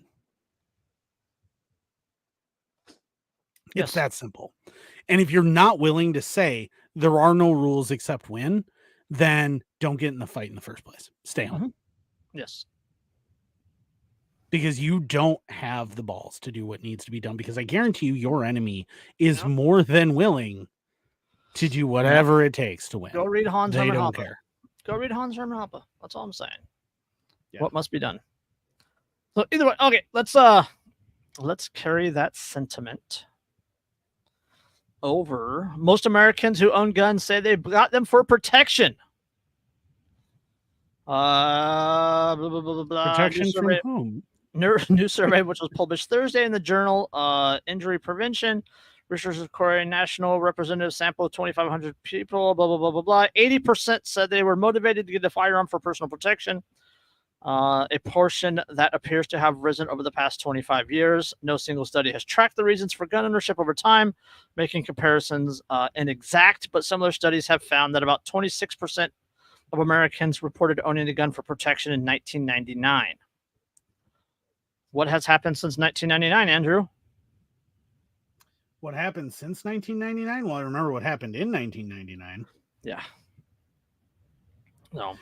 Do you remember what happened in 19? Well, actually, no, it was before 1999, wasn't it? I always get the year wrong. 1996, which is in Colorado, high school. Oh, 1998. That was 98. Okay. I think 98 or 97. Yeah, the Columbine. I always get the year wrong. But you see that happen. And you start to see a trend almost immediately after that. Yeah. Of a change in attitudes of going from I want guns because I like to hunt to I want guns because I need to protect my family. Yeah, April 20, 1999. April 20th, 1999. Yep. So we were both wrong. Okay. All right, let's get Well, this last. I thought it was in 99, but I was okay. Yeah, 99. So Yeah, April 4/20/99. April 20, 4/20/99. All right, let's get this Oh. this last segment and get out of here. You want to read the lacrosse article so that you can get really, really angry? Oh, NIMBY motherfuckers. Lacrosse Common Council voted Thursday evening to ban camping in all city-owned property. The ban comes after the council voted last month to ban people from camping in one place for more than 12 hours. At the same meeting, members voted that the whole Common Council should decide on camping bans instead of the Board of Public Works. Those two measures created some confusion with city policy, leading city staff to recommend La Crosse's Code of Ordinances section about camping on city-owned property be completely remade. With the opportunity for change, council members Doug Happel and Mark Newman wrote an amendment to the section that banned camping altogether on city-owned property. The amendment and recreated section both passed on a 7-5 vote. Quote, we have tried numerous ways to not get here, and we have tried a lot of things, and they haven't worked. So this is the option I see best for right now for the city, for its residents, businesses, and taxpayers, said Common Council President Chris Kahlo. A recent report from the city identified 230 people in La Crosse that are without permanent housing. 70 of those individuals are in the two local shelters, which are both at maximum capacity. Council members against the ban asked whether the other unhoused people will go with the bans in place. Quote, we are still going to have 200 people unsheltered the day after this is enacted. They're going to be someplace. There's still going to be someplace the day after that and the day after that. We're still dealing with this. I don't believe this is the solution, said Council Member Rebecca Schwartz. After voting to ban camping, the council considered a resolution to open up Huska Park as a camping area for the unsheltered. That failed in a 2-9 vote.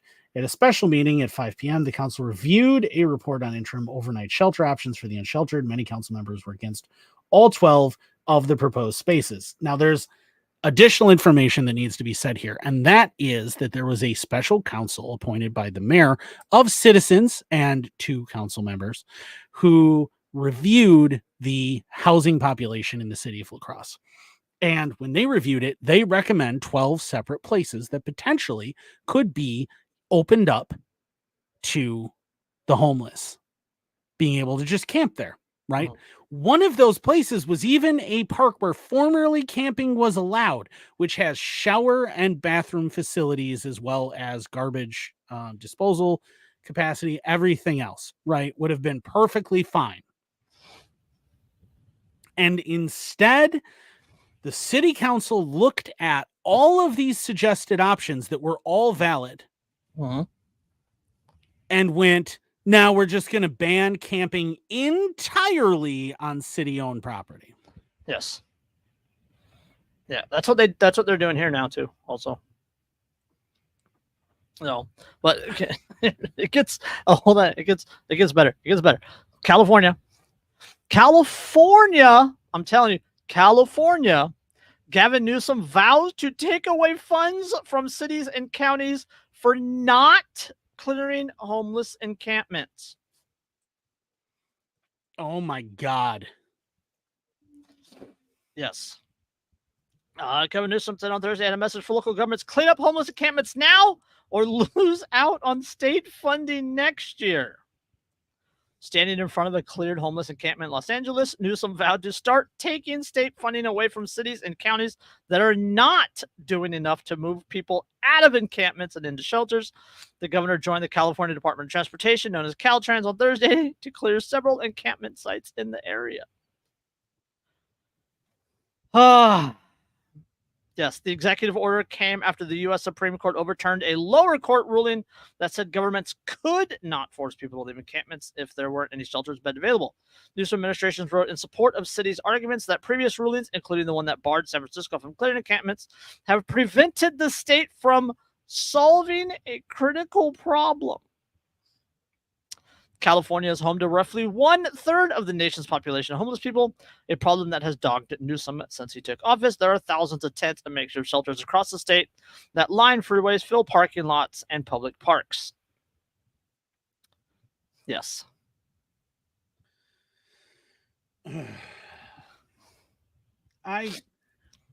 And I am This- really I'm really rabid about defense of the homeless because I've been homeless, right? I've Been there, been done that, homeless 3 yes. times. And first of all, my question is, where the fuck do you want us to go?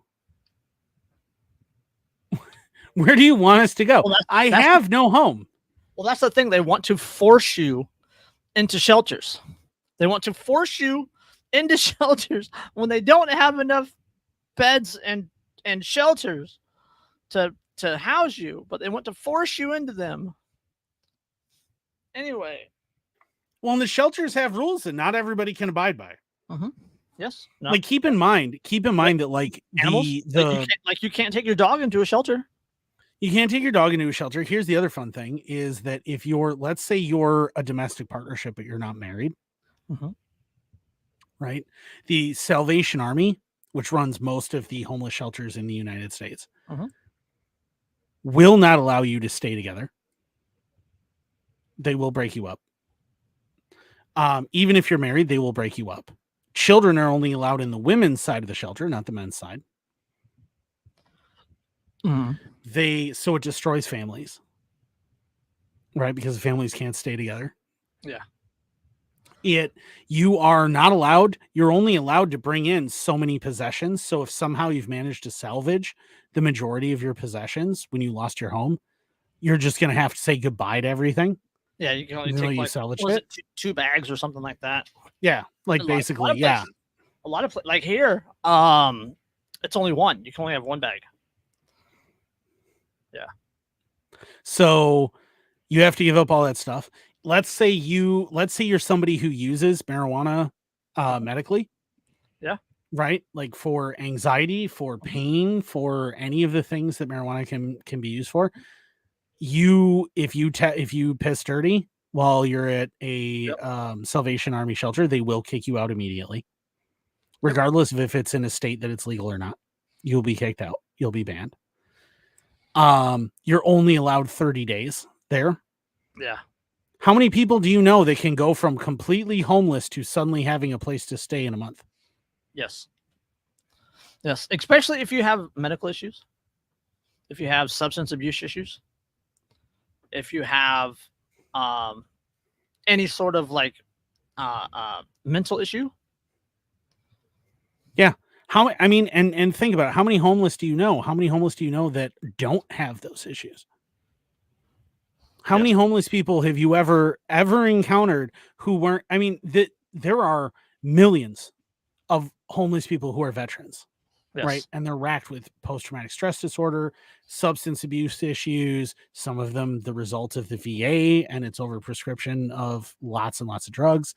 They're all these things, right? They have all these issues. Like people don't wind up homeless because they're well adjusted and they're capable of just getting a job. Right? That isn't what happens with the majority of the homeless people. Like those are rare instances that people are homeless and are well adjusted and are capable of functioning regularly. Back to the lacrosse article. Council members against the ban asked where the other housed people will go with the bans in place. Quote, we're still going to have 200 people unsheltered this day or unsheltered the day after this is enacted. They're going to be someplace. There's still going to be someplace the day after that and the day after that. We're still dealing with this. I don't believe this is a solution, right? So it said 230 people in lacrosse.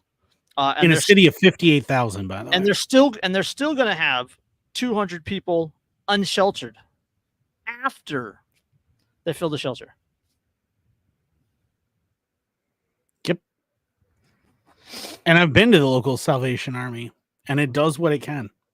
Yes. But it just does not have the resources to deal with the problem. Yep. And I have watched since getting rehoused, since, being able to get my feet under me again and everything. I mean, barely, but since being able to get my feet under me. And I have watched rents double. Yes. Double since I got a place again. Here in the city. And what keeps happening here in the city is that the city keeps subsidizing and giving preference to places that are developing high-end housing. really expensive apartments, really expensive things. And they go, oh, well, but half of it's rent controlled. But here's the problem with rent control that people seem to not understand. Because they know that it's rent controlled, they're going to raise what the minimum rent is, right? Yep. So the minimum rent for there's a place here in town, minimum rent, right? Studio apartment. Studio. Yeah. Minimum rent is $2,000 a month. That's more than I pay. That is the lowest in that building is $2,000 a month. But they go, oh, but it's rent controlled, which means that if you fall under these certain income restrictions, then the government will pay for part of your rent. Except even with that, because of how high the rent is, it's still $1,000 a month studio. Yeah. I remember we covered articles on this or on rent controlled apartments and affordable housing. What was the one in LA? The apartments were like $400,000 a piece or something like that. Yeah. Right. Like it was on a no bid contract.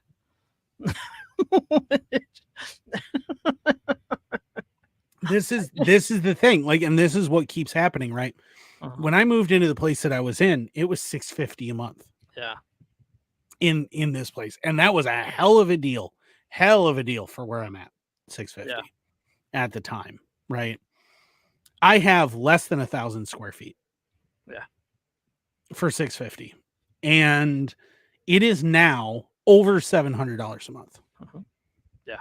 In 4 years. It is over $700 a month. And it's going to keep climbing. And I know it is. There's going to be a point where I can't afford it anymore. Just flat out, I can't afford it anymore. And I'm going to have to move. And the only option is going to be, I'm going to have to move out of the city. And if I move out of the city, which is what tons and tons and tons of people are doing, if I move out of the city, then now I have to pay for gas and additional wear and tear and everything else on my vehicle to be able to commute into the city from a suburb. Yeah. Yeah, but now you can't move out of the city either because that's racist. Well, I can't move out of the city because I can't fucking afford it. Because all my money's going to my fucking bills, so I don't have anything saved up.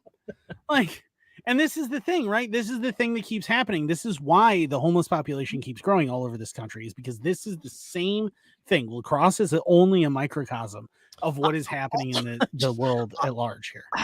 I'm just saying that maybe the people in Deary are on the right path.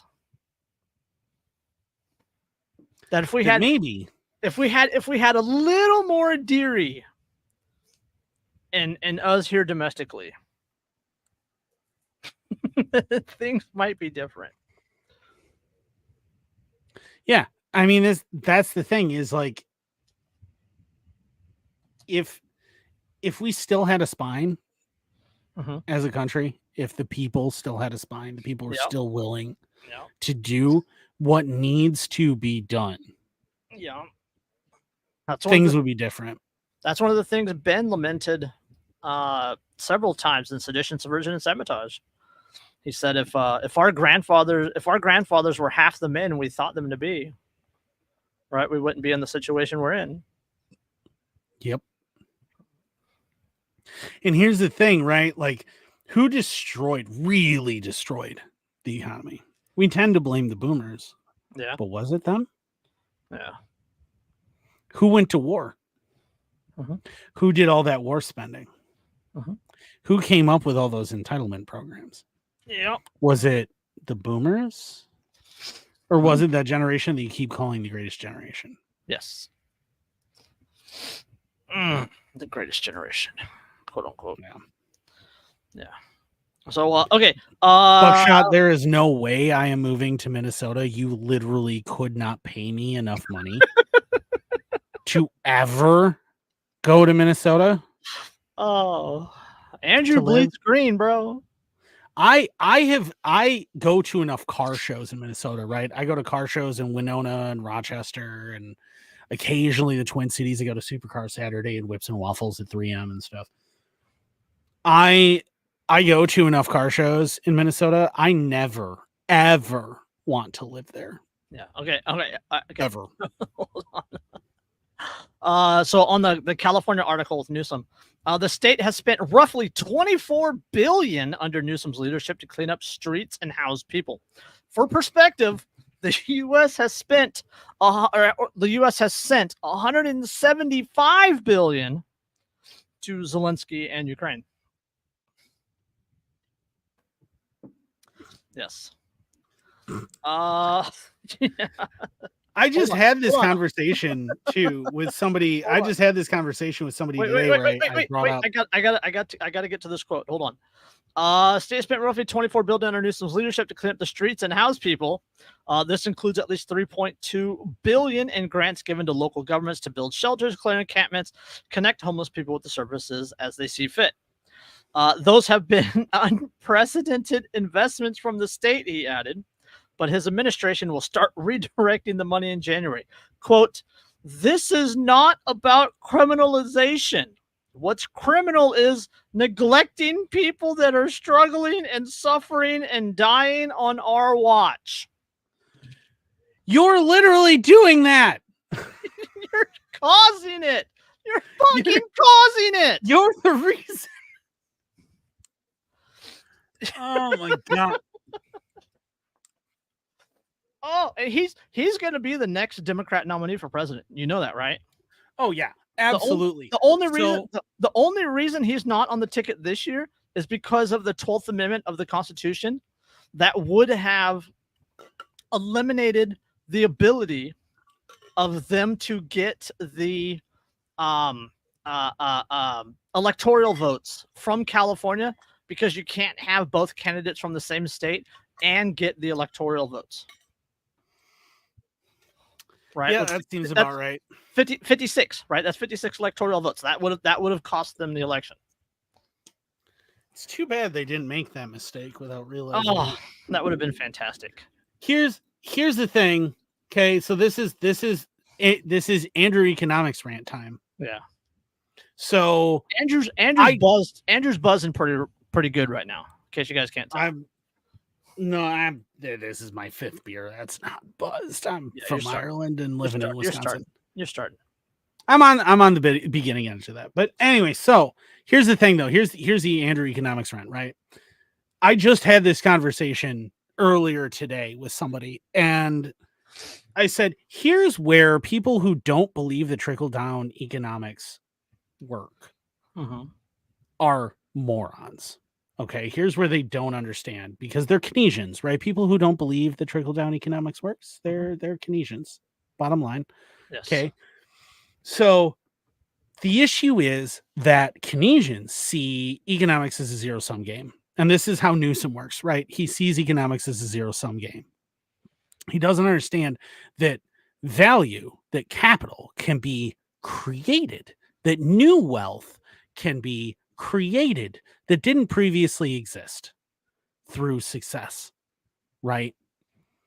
And the issue is that they look at $5 and they go, well, $5 in the hands of this big business does nothing. But $5 in the hands of all of this little guy, that's way more money for him. So that's going to make a difference in the economy.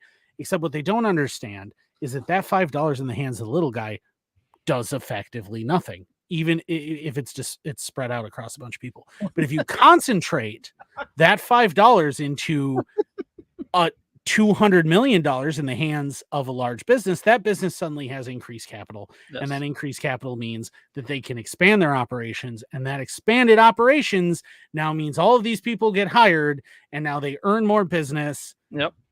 And now everybody benefits. This is the idea of trickle-down economics. This is why it fucking works. And this is why you're stupid if you don't believe in it. Yes. Because the idiocy of thinking that if you take $1 million and spread it out into $20 to a bunch of people, somehow that has more of an economic impact than $1 million in the hands of a business owner. It's okay. Here, I got this one for you. Okay. San Francisco, one of the most expensive cities in the world, right? This is well known. One of the most expensive cities in the world. If you are homeless in the city of San Francisco, the city will pay you $650. They will give you, the city of San Francisco will give you $650 if you're homeless in the city of San Francisco. There are homeless in the city of San Francisco that would continue to remain homeless. If they got housing, they would lose the $650 a month. Right, because it's designed to keep you in a cycle of dependency. There's a interview 5 or 6 years ago. I'm gonna say 2019, 2018, of some homeless people in San Francisco, and the dude has Amazon Prime. He has Netflix. He has a Goal Zero with a solar panel running his TV in his tent. Man, He that sounds orders like life, bro. he orders Uber Eats and tells them, "Oh, it's the green tent on this corner." And but if he got an apartment, if he got a job, he would lose 600. He lives better in a tent in San Francisco on that 650 than I live in my apartment an hour away. And here's the thing, though, is that's by design, right? Yes. That's by design, because like, look at people on disability, right? If they can work a bit, right? They can't work that much, but they can work a bit, and they want to work. Let's say they want to work. Okay. The issue is even if they want to work, they can't find work because because the minimum wage is so fucking high that everyone's going to automation. Right. But I mean, even on top of that, right? Like, let's say they find a job. Let's say they have a job like that can't be automated. They find that, but I can only work 4 hours a day, whatever. Yeah. Right. Yeah. Because I have a back injury. I have fibromyalgia. I have whatever. Right. Yeah. And I have POTS, right? Severe POTS, whatever. I can't work that long. Yeah.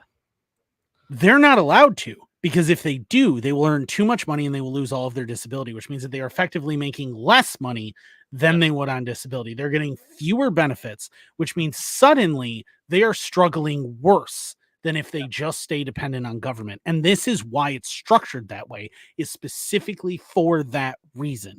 Because a population that is entirely dependent on government, a population that needs the bread and circuses, that needs this stuff, is going to not offend the hand that feeds them, right? You're not going to bite the hand that feeds you, and the hand that feeds you in that situation is government. But we talked earlier about power, right? Politics is the exercise of power.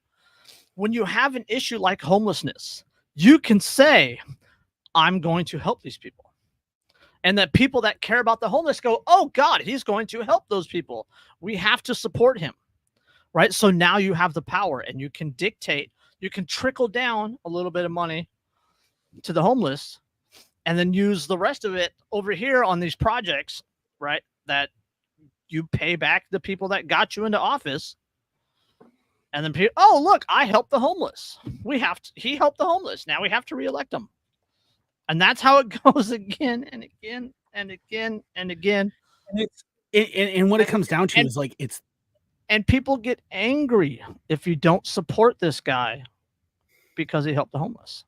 Yeah, and here's the thing, right? Like this is why I keep advocating everybody read the book The Vampire Economy, which is about the Third Reich, right? This is why I say everybody needs to read that book. Everybody needs to understand the danger of National Socialism, because that's effectively what this is, right?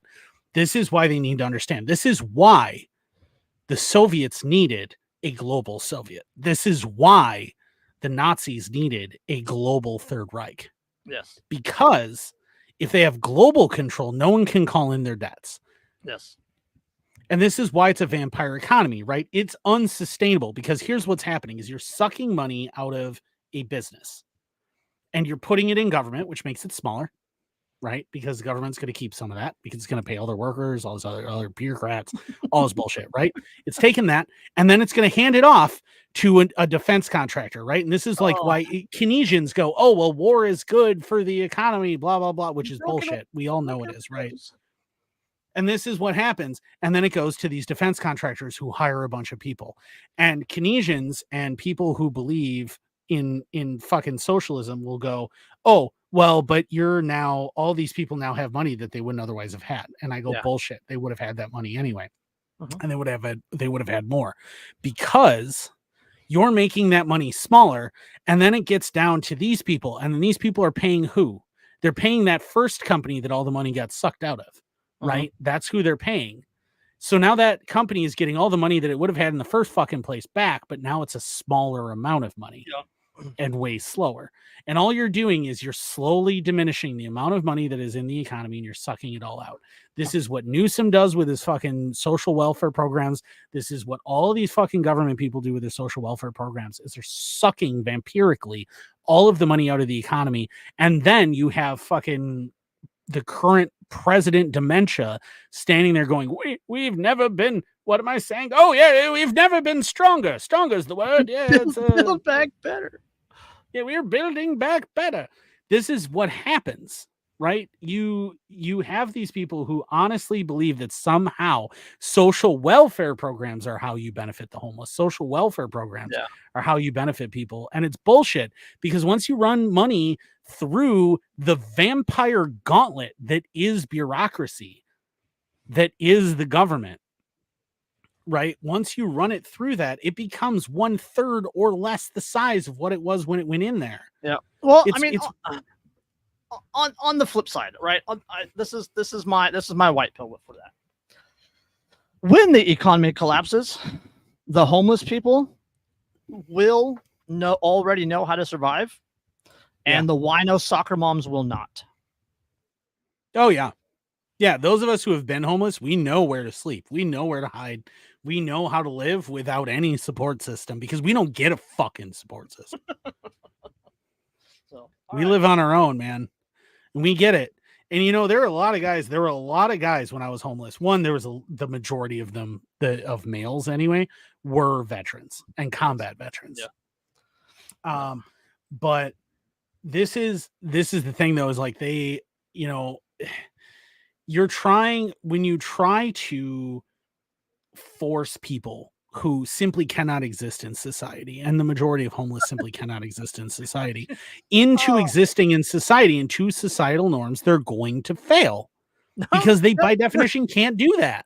You're trying to force them into a society, all right, or trying to force them into a situation that doesn't have the room for them, because it hasn't built the room for them.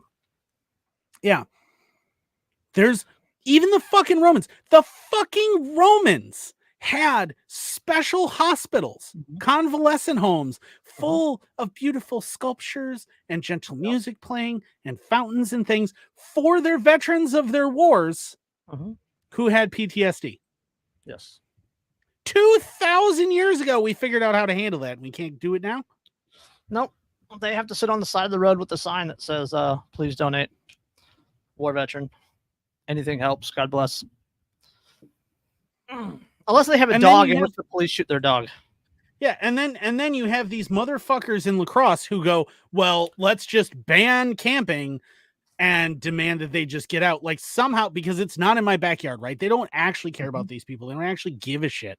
Most of the people, I've met most of these fucking city council members. Okay. I've met most of them, and most of them are upper middle class. They live in homes that are worth $500,000 fucking dollars.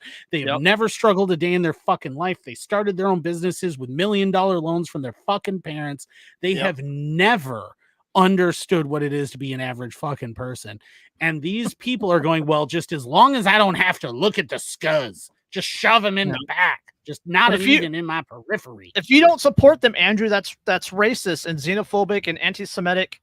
And if you physically oppose them, then you're being violent, and that's bad optics. Yes. Make guillotines great again. I got asked by a city council member why I had my necklace on once. Nice. I looked him dead in the eye and I said, so that I can remind politicians where they come from and where they're ultimately going to go again. Yes. Yes. All right. On that note, let's throw some links and get out of here. Oh, check out thebeardstruggle.com. Use code InkedAnarchist15. You get 15% off. You can care for your beard like a Viking, like I do. They have fantastic scents. They have stuff for ladies. They have a beard straighter that if anyone wants to buy me, for the love of God, I've been asking for 2 years. Please. My beard is so bushy. Do that. And use coding Danicus15 and you get 15% off. Also, check out Poppins Patches, our boy Dave. He's got awesome shit. I don't know if the sale's still going on or not. He just had a baby born. Congratulations, yes. Dave. Yes. The what is it? The third employee of Poppins Patches? Yes, the third employee. He just had a baby born, but hey, man, he's got a ton of awesome patches, and you should check him out because he is busy with a newborn baby. His orders might be a little slow, but check him out and be sure that you let him know that we sent you. He's got all sorts of cool stuff, super high quality. Also, check out. Oh, hang on, there we go. Reaper brand apparel. They have some super cool merch. Really positive message. If you're not following them on social media, you should be. And take their 10-day challenge. It's life-changing. It's amazing. I encourage everybody who's struggling to check them out. They're absolutely fantastic. Could not be happier with Reaper brand apparel. Also check out Lions Not Sheep. Again, there's links in our whole link tree for all the discounts and all this fun stuff. But if you check out Lions Not Sheep, they have the Free Man and Free Woman t-shirts, which are super awesome, super simple statement. They have all sorts of cool stuff, cool patches, cool shirts. Check out the book Radical Change Requires Radical Change. I have the t-shirt for it. I've worn it on the show. Super awesome. Check out Coffee Brand Coffee from the Quartering. Find us on Rumble over there. Odyssey. Yep, find us on Rumble and Odyssey. I feel like I am forgetting people. Our Telegram chat is starting to pick up just a little bit. Yeah, check out our Telegram. Check out RK Spookware. If you know who they are, you know what they do and why you're interested in them. Check them out. They are still operating and going strong. And speaking of all the things that we talked about today, you should probably check them out. There's at least one more that I'm forgetting, and I'm really sorry if you were the sponsor that I'm forgetting. But all right, can I leave us with a quote? Go for it. Norman Vincent Peale, Peale. He said, the answer to America's problems lies not in big government, but in big men who nobody stands in control of but God. My knee bends before the Lord, and there the list ends. Yes. Yes. On that note, we'll catch you on the next one. Peace. Now, peace or war.